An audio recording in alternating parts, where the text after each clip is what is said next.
Really getting out of the mind, because the mind, as awesome as it can be, can also trap you. If it hadn't been for that relationship, I don't know if I would have ever uncovered all of the baggage from my childhood. Hello my loves, I am back, and today I'm going to speak into how to reconnect with yourself after a really painful breakup. So some of you might know that I have been single now for 10 years. And in that 10 years, I've been on a huge self-discovery journey and really reconnecting back to myself, my inner child, and a lot of traumas that came up when I broke up with my ex-partner. That experience for me was probably one of the most profound experiences of my life. And also, it's a catalyst to me sitting right here, right now on this chair and doing this work. Back then, I probably would never ever have been able to say that I'm really grateful for what's happening to me in this right now moment. However, today, I can say to you that I'm sitting on this chair and I'm in deep gratitude to the experience, to my partner, my ex-partner, to myself as well, for moving through everything so much and choosing to choose myself in the end. After a turbulent 3 years of a lot of emotional neglect coming up, abandonment, a lot of fear and a lot of anxiety that was really resurfacing from my childhood. So if it hadn't been for that relationship, I don't know if I would have ever uncovered all of the baggage, shall we call it, from my childhood. It's really what's created for me today this really deep sense of presence with myself, this relaxation in my body, for this ease, for this confidence, for this way of being where I feel truly alive in being myself and being okay with any flaws. And negative thought comes up or there's an inner critical thing, it's like I can just be with it with so much grace. And I know that breakups, especially if there's like a trauma bond or you're dating someone who is a narcissist or something that's connected to any kind of emotional abuse, I know how challenging that can be to break free from. And it can often feel like you've lost a part of yourself when you leave the relationship, because you found that to be a safe space, even though there could have been chaos attached to it.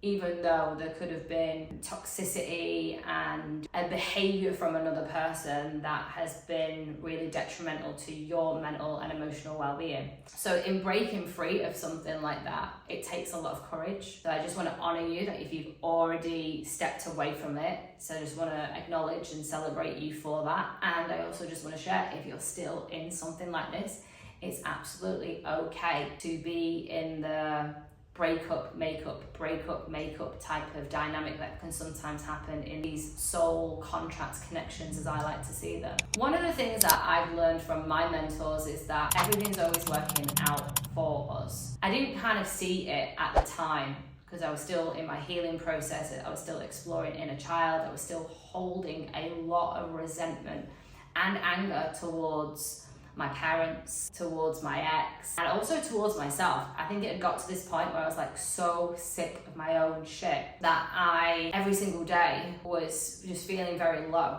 I was either low or as irritable or as extremely passive aggressive. And that just became like such a normal space for me. And then it would be binge eating or binge drinking or trying to fly off to another continent to do some traveling to get away, or it would be changing my career. There'd always be something outside of me that I was trying to change to fix the emotional pain that I was experiencing inside.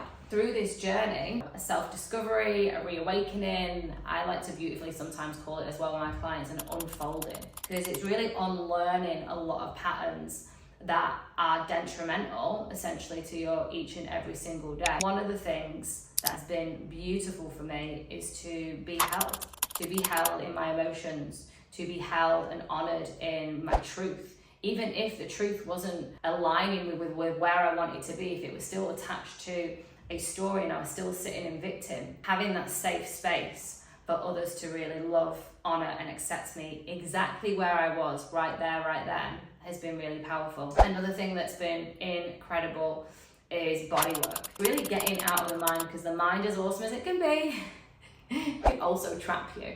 Doing body work is just foundational for moving the energy, moving the sadness, moving the anger and the anxiety and the fear of being alone and rejection feeling, which can be so hard. Even if you are the one that walks away, it can still feel like he's abandoned you because of all of the times he didn't show up for you in the relationship in the way in which you needed. Really getting into the body and just being present with the energy that is there, with the emotion that is there, is fundamentally the most powerful thing. And from that space, when you've done that clearing, when you've honored yourself, you can really start to look at things and be like, what do I actually want? And have the space inside of you and the power inside of you to start choosing differently, to start setting new standards, to start holding your power to create really loving boundaries for yourself and then inviting others to meet you there. It's my true belief that you can't do standards and boundaries until you've met yourself in the raw, real emotion of where you're at and really allowed yourself to be like, hey, you know, I've been through some bad, challenging times, and now I want to choose differently and I will meet myself. I'm not going to avoid in a cookie jar. I'm not going to avoid by, you know, being independent and focusing on my career, because I've been there as well, and just really being with the truth with what is here. And the truth is that I'm sad, the truth is that I'm mad, and honoring those emotions. From that space, as I said, the standards and the boundaries work and the confidence will come. So I just wanted to share that with you. If you know, if right now you're in that space and you're still holding something and you're not quite sure how to move out of it, you feel stuck. The dream relationship or feeling like you can really trust a man again feels so far away and so distant. I hope that that supported you in some way, shape or form, my love. Please drop into the comments with any questions that you might have, what landed, and if you want more content like this, then hit subscribe on this channel.